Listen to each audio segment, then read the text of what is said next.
بسم اللہ الرحمن الرحیم۔ السلام علیکم ورحمۃ اللہ وبرکاتہ۔ ایک مرتبہ مکہ کے بازار میں ایک ایسا تاجر آیا کہ جو پہلی دفعہ مکہ کے بازار میں اپنی دکان لگا رہا تھا۔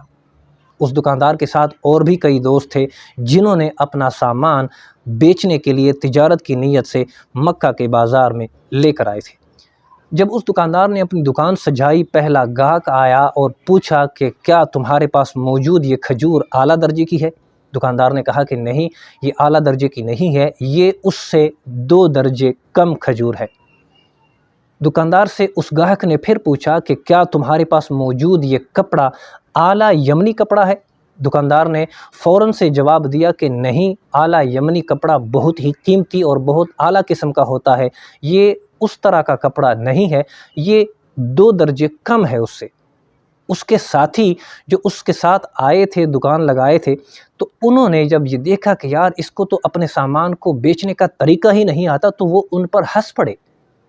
مکہ کے بازار میں یہ بات مشہور ہوئی کہ اس بار مکہ کے بازار میں ایک ایسا تاجر آیا ہے کہ جس کو تجارت کرنے کا فن ہی نہیں آتا۔ ایک ایسا دکاندار اپنی دکان لگا کے بیٹھا ہے کہ جسے اپنی دکان میں موجود چیزوں کی تعریف یا اس کے بارے میں بتانا یا اس کا طریقہ ہی اسے معلوم نہیں۔ سارے مکہ کے لوگ یا مکہ میں آئے ہوئے جتنے بھی بازار میں لوگ تھے، سارے اس دکان پر ٹوٹ پڑے اور دیکھتے ہی دیکھتے ان کی دکان کے اندر موجود ساری چیزیں لوگوں نے خرید لی۔ باقی دکانداروں کی ابھی بونی بھی نہیں ہوئی تھی اور اس دکاندار کی چیزیں فوراً سے بک گئی۔ اس کے ساتھ آئے ہوئے موجود لوگ حیران رہ گئے کہ یار اس بندے نے سچ بتایا، جو چیز جس حالت میں تھی وہی بتائی اور دیکھتے ہی دیکھتے اس دکان کی ساری چیزیں بک گئی۔ وہ شخص کون تھے؟ وہ میرے اور آپ سب کے پیارے آقا جناب محمد الرسول اللہ صلی اللہ تعالیٰ علیہ وآلہ وسلم پہلی مرتبہ جب خدیجۃ الکبریٰ رضی اللہ تعالیٰ عنہا ان کا تجارتی سامان حضور نبی کریم صلی اللہ تعالیٰ علیہ وسلم لے کر آئے تھے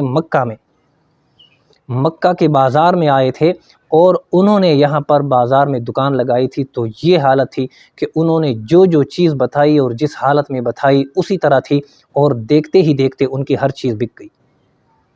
آج جو بات ہم کر رہے ہیں اس کا مقصد یہ ہے کہ تاجر کو کیسا ہونا چاہیے۔ ایک دکاندار، ایک تاجر کی خصوصیت، اس کی اصلیت، اس کی خاصیت، خصلت کیا ہونی چاہیے؟ یہ کہ اس کی دکان میں موجود جو بھی چیز جس حالت میں ہے وہ اس کو اسی طرح ہی بیان کرے، مبالغہ آرائی سے کام نہ لے کہ ایک چیز اگر 10 روپے کی ہے اور وہ اس کی تعریف کرتے کرتے اس کو 50 روپے کی بتا رہا ہے اور اس کی تعریف اتنی کر رہا ہے کہ واقعی اس گاہک کو لگے کہ یار یہ چیز تو بہت قیمتی ہے، لیکن بعد میں پتہ چلے کہ یار یہ چیز تو 10 روپے کی بھی نہیں تھی، اتنی ہلکی اور کم کوالٹی کی چیز اور اتنی مہنگی اور اتنی تعریفوں کے ساتھ اور قسمیں اٹھا کے دے رہا ہے دکاندار۔ پرانے ترک روایت میں جب دکاندار دکان لگاتے تھے صبح صبح تو وہ اپنی ایک کرسی، ایک سٹول، چھوٹا سا وہ کیا کہتے ہیں پیڑا، وہ باہر رکھتے تھے گاہک کے آنے کے لیے اور اس پر بیٹھنے کے لیے۔ وہ نشانی یہ ہوتی تھی کہ سب سے پہلے دکاندار دکان کھول کے ایک کرسی، ایک سٹول نما چیز باہر رکھ دیتے۔ وہ اس لیے ہوتا تھا کہ جیسے ہی کوئی پہلا گاہک آتا اور دکان میں پہلی کوئی بونی ہو جاتی تو وہ سٹول اٹھا کر دکان کے اندر رکھ لیتے، پتہ یہ چل جاتا کہ یار اس دکاندار کی بونی ہو چکی ہے، اس کا ایک گاہک صبح کا پہلا وہ آ چکا ہے اور ایک بار ایک گاہک نے خریداری کر لی ہے۔ تو جب دوبارہ اسی دکاندار کے پاس کوئی دوسرا گاہک جاتا تو وہ پہلے بازار کی طرف نظر دوڑاتا کہ آیا بازار کے اندر کسی اور کا وہ سٹول، وہ کرسی باہر تو نہیں پڑی، اگر پڑی ہوتی تو وہ اس گاہک سے درخواست کرتا کہ اگر آپ کو مناسب لگے اور آپ ناراض نہ ہو تو یہی چیز اسی قیمت پر فلانی دکاندار سے آپ جا کر خرید لیں تو یہ زیادہ بہتر ہے، کیونکہ اس نے ابھی تک بونی نہیں کی، اس کا پہلا گاہک ابھی تک آیا نہیں ہے۔ وہ ایک دوسرے کا بھی اتنا خیال کرتے تھے، معیار اور کوالٹی کی بات تو وہ کرتے ہی تھے، وہ ایک دوسرے دکانداروں کا خیال ہی اتنا کرتے تھے۔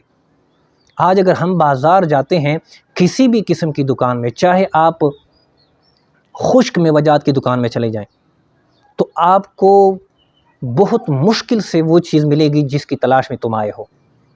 تمہارے سامنے وہ چیزیں کئی قسم کی پڑی ہوں گی، لیکن تمہیں اس چیز کی تمیز ہی نہیں ہو سکے گی کہ یار میں نے کون سی چیز لینی ہے، کون سی چیز اچھی کوالٹی کی ہے اور کون سی چیز ناقص کوالٹی کی ہے۔ دکاندار ناقص کوالٹی کی چیز ایسے ایسے بیان کر کے وہ بیچ رہا ہوتا ہے کہ بندے کو لگتا ہے کہ یار یہی چیز اصل کوالٹی کی ہے۔ اگر آپ کپڑے کی دکان پہ چلے جائیں تو فرنٹ پہ سامنے ڈسپلے پہ اس نے وہ کپڑا رکھا ہوتا ہے جو انتہائی گھٹیا قسم کا ہوتا ہے، بس کلر اور رنگوں کے حساب سے وہ بڑا خوبصورت نظر آتا ہے، اور جاتے ہی جب گاہک کپڑے کے بارے میں پوچھتا ہے تو وہ اسی گندے اور گھٹیا کپڑے کی اتنی تعریفیں کر دیتا ہے کہ یار گاہک پریشان ہو جاتا ہے کہ واقعی دکان کا جو اچھا اور اعلیٰ قسم کا کپڑا ہے وہ یہی ہے۔ کیونکہ دکاندار کی کوشش ہوتی ہے کہ مہنگے کپڑے میں زیادہ کمائی ہو نہیں سکتی، تو اس نے وہ ہلکے کپڑے میں زیادہ کمائی کرنے کی نیت سے مہنگی قیمت بتانی ہے، کوالٹی اچھی بڑا چڑھا کر بتانی ہے، بعد میں جو ہو وہ سو ہو، وہ بعد کی بات ہے۔ لیکن دکاندار کی کوشش ہوتی ہے کہ جیسے تیسے میری دکان سے یہ چیز بک جائے۔ بس آپ سبزی کی دکان پہ چلے جائیں، ایک چیز آتی ہے منڈی سے، وہ اس دن بیچ رہا ہوتا ہے، ٹماٹر مثال کے طور پہ لیتے ہیں 70 روپے کلو، اگلے ہی دن وہ ٹماٹر بچ جاتے ہیں، وہ دوسرے دن بھی دکان پر موجود ہوتے ہیں، وہ دوسرے دن ٹماٹر نرم ہو جاتے ہیں، مطلب آہستہ آہستہ وہ ٹماٹر خراب ہونے لگ جاتے ہیں، تو اس دکاندار کو چاہیے کہ وہ ٹماٹر اگلے دن وہ 50 روپے کلو بیچے،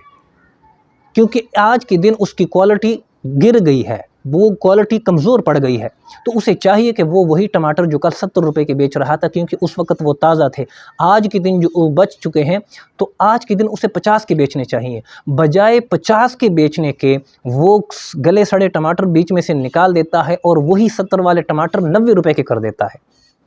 یہ ہم مسلمان ہیں،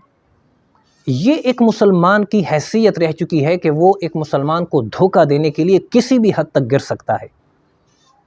کہ نبی کریم رؤوف الرحیم صلی اللہ تعالیٰ علیہ وآلہ وسلم نے ارشاد فرمایا کہ ایک زمانہ ایسا آئے گا کہ لوگوں کو اس بات کی پرواہ نہیں ہوگی کہ وہ جو کچھ کما رہے ہیں وہ حلال ہے یا حرام۔ نبی کریم صلی اللہ تعالیٰ علیہ وآلہ وسلم نے یہ جو ارشاد فرمایا کہ حلال اور حرام کی تمیز کیے بغیر لوگ کمانے کی کوشش کر رہے ہوں گے، ان کو یہ اس بات سے فرق پڑے گا کہ بس پیسہ آنا چاہیے، پیسہ کیسا ہے، حرام ہے حلال ہے، میرا جو طریقہ ہے وہ ٹھیک ہے یا غلط ہے، بس ہم نے پیسہ کمانا ہے، اور ایک دوسرے سے ہماری بڑھ چڑھ کر کوشش ہوتی ہے کہ ایک دوسرے سے پیسہ کمانے میں آگے نکلا جائے، اور کسی نہ کسی طریقے سے ہمارا جو کام ہے وہ ترقی کر جائے، چاہے طریقہ جیسے بھی ہو۔ نبی کریم صلی اللہ تعالیٰ علیہ وآلہ وسلم ایک دفعہ بازار کی طرف تشریف لے گئے، وہاں گندم کے ڈھیر میں حضور نبی کریم صلی اللہ علیہ وسلم نے گندم کے ڈھیر میں ہاتھ مبارک داخل فرمایا، ہاتھ اندر کرتے ہی جب حضور نبی کریم صلی اللہ تعالیٰ علیہ وآلہ وسلم کے ہاتھ مبارک پر تری محسوس ہوئی، تو حضور نبی کریم صلی اللہ علیہ وسلم نے ارشاد فرمایا کہ من غشنا فلیس منا، کہ جس نے ملاوٹ کی وہ ہم میں سے نہیں ہے۔ کتنی بڑی بات نبی کریم صلی اللہ علیہ وآلہ وسلم نے ارشاد فرمائی کہ ملاوٹ کرنے والا انسان ہم میں سے نہیں ہے۔ آج ہم سبزی منڈی جائیں تو ہمیں بڑی ہی خوبصورت قسم کے پیاز نظر آتے ہیں، بڑی ہی خوبصورت قسم کے ٹماٹر نظر آتے ہیں، بڑے ہی خوبصورت قسم کے آلو نظر آتے ہیں، الغرض کہ سبزی اور فروٹ سے ریلیٹڈ جتنی بھی ہمیں چیزیں نظر آتی ہیں یا جس طریقے سے لوگوں نے رکھی ہوتی ہیں، ایسا لگتا ہے کہ بہت خوبصورت ہے اور بہت اچھا مال ہے، لیکن جب ان سے لینے جاؤ تو وہ نیچے کی طرف سے اٹھا کر ترازو میں ڈالتے ہیں، نیچے انہوں نے گندا اور غلیظ قسم کا مال رکھا ہوتا ہے، مکس اور کم ترین درجے کا، اوپر انہوں نے خوبصورتی کے طور پہ اچھی اچھی چیزیں رکھی ہوتی ہیں، اور ہمیں نیچے سے مکس کر کے وہ اچھا دکھا کر اور گندا دینے کی کوشش کر رہے ہوتے ہیں۔ تو یہ افسوس کی بات نہیں ہے کہ ایک مسلمان ملاوٹ کرنے کی کوشش کر رہا ہوتا ہے، یہاں تک ہم نے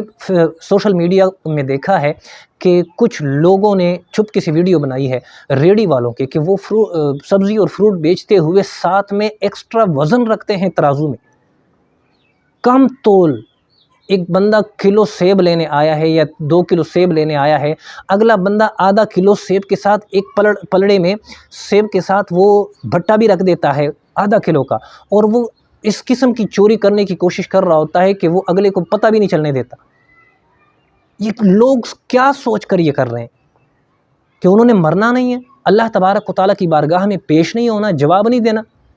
ناپ تول میں کمی کی تو یہ حالت ہے کہ آج کل آپ کسی ہوٹل پہ چائے پینے جائیں تو وہاں جو کپوں میں ہمیں چائے دی جاتی ہے، اس کپ کو اگر دیکھا جائے تو آدھے سے بھی کم کا سائز ہوتا ہے اس کے اندر کا، کپ کے اندر کا سائز آدھے کپ سے بھی کم اس میں چائے آتی ہے، لیکن قیمت پورے کپ کی وصول کی جاتی ہے۔ آپ کسی ہوٹل پہ سالن لے کر روٹی کھائیں تو آپ کو پتہ چلے کہ پلیٹ میں آپ کو کتنا سالن دیا جا رہا ہے۔ پلیٹ کے حساب سے اگر وہ پورے پیسے اگر لیتے ہیں تو اس حساب سے آپ کو سالن نہیں دیا جاتا۔ روٹی جس حساب سے جس قیمت کی ہونی چاہیے، جتنا اس کا وزن اور اس کا معیار ہونا چاہیے، وہ روٹی کا معیار اس طرح نہیں ہوتا۔ کچھ عجیب قسم کا جو ہے نظام ہمارے ملک میں بلکہ مسلمان معاشرے میں پڑ چکا ہے۔ مجھے بڑا ہی افسوس کے ساتھ یہ کہنا پڑ رہا ہے کہ آج کل کا جو تاجر وہ تاجر نہیں رہا، بلکہ آپ یوں سمجھے کہ ایک طرح سے ڈاکو ہے، چور ہے۔ وہ لوگوں کی جیبوں پر، لوگوں کی کمائیوں پر ڈاکہ ڈالتے ہیں، چوری کرتے ہیں ان سے، اور چوری اور ڈاکے کے مال سے اپنا گھر چلاتے ہیں، اپنے بچوں کو پالتے ہیں۔ ایون کہ لوگ انہی پیسوں سے حج کرنے بھی جاتے ہیں۔ لوگ اپنے آپ کو مسلمان محسوس ہی نہیں کرتے۔ لوگ یہ بھول جاتے ہیں جب صبح آتے ہیں۔ وہی حضور نبی کریم صلی اللہ تعالیٰ علیہ وسلم نے ارشاد فرمایا کہ قرب قیامت میں لوگوں کا یہ حال ہوگا کہ صبح کو لوگ مسلمان اور شام کو کافر ہوں گے۔ آج ہماری وہی صورتحال ہے، وہی حالت پڑ چکی ہے ہماری کہ صبح کو مسلمان ہوتا ہے اور شام کو کافر۔ ہم خدا کو ایک مانتے ہیں، خدا کے ہر حکم کو ماننے کا یقین بھی رکھتے ہیں، خدا کے ہر حکم کو ماننے کا اقرار بھی کرتے ہیں کہ یا رب العالمین ہم تیرے ہر حکم کے پابند ہیں، لیکن ہم اپنے آپ کو کبھی بھی اللہ کے حکم کے پابند نہیں ہوتے۔ ہم اپنے آپ کو اللہ کے حکم کی پابندی کرواتے ہی نہیں ہیں، ہم اللہ سے ڈرتے ہی نہیں ہیں، ہمارے دلوں سے رب تعالیٰ کا خوف ختم ہو چکا ہے۔ ہم یہ بھول چکے ہیں کہ ہماری جو دکانداری ہے یا ہماری جو کمائی کا ذریعہ ہے یہ کیسا ہے اور کس قسم کا ہے۔ ہماری اس کمائی سے کسی مسلمان کو تکلیف تو نہیں، ہماری اس کمائی سے یا اس کمائی کے ذریعے سے کسی مسلمان کو کوئی پریشانی تو نہیں، ہم کسی مسلمان کی آسانی میں کوئی رکاوٹ تو نہیں ڈال رہے، ہم کسی مسلمان کو کوئی تکلیف تو نہیں دے رہے۔ اگر آپ چاہتے ہیں کہ آپ ایک اچھے تاجر بنیں، اگر آپ چاہتے ہیں کہ آپ ایک ایسے تاجر بنیں کہ جس میں آپ کاروبار بھی کر سکیں اور اللہ تبارک و تعالیٰ کو راضی بھی کر سکیں، تو سچ بولیں۔ نبی کریم صلی اللہ تعالیٰ علیہ وسلم کے نقش قدم پر چلتے ہوئے اپنے کاروبار کے بارے میں سچ بتائیں۔ سچ کا مطلب کہ جو چیز آپ کی دکان میں موجود ہے اس کے بارے میں مبالغہ آرائی سے کام نہ لیں۔ کسی کو کچھ زیادہ ہی تعریفوں کے پل باندھ کر کوئی جی میری جو یہ چیز ہے یہ ایسے ہے تو ویسے ہے، اسے تعریف سنا کے آپ وہ چیز مت بیچیں۔ جو چیز جس تعریف کے لائق ہے اس چیز کی اتنی ہی تعریف کیا کریں۔ دوسری بات کہ اگر آپ چاہتے ہیں کہ اللہ تبارک و تعالیٰ آپ سے راضی ہو اور آپ کو جنت بھی مل سکے تو آپ کی جو تجارت ہے، آپ کا جو کاروبار ہے وہ لوگوں کی سہولت کے لیے ہونا چاہیے۔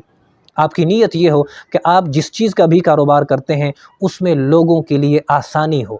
لوگوں کی سہولت ہو، کہ لوگوں کو چیز ان کے دروازے ان کے گھر کے نزدیک مل سکے۔ کہ کوئی کریانے کی دکان ہے تو آپ کی نیت یہ ہو کہ میرے پاس جو بھی چیز ہے وہ لوگوں کی آسانی اور بھلائی کے لیے ہے،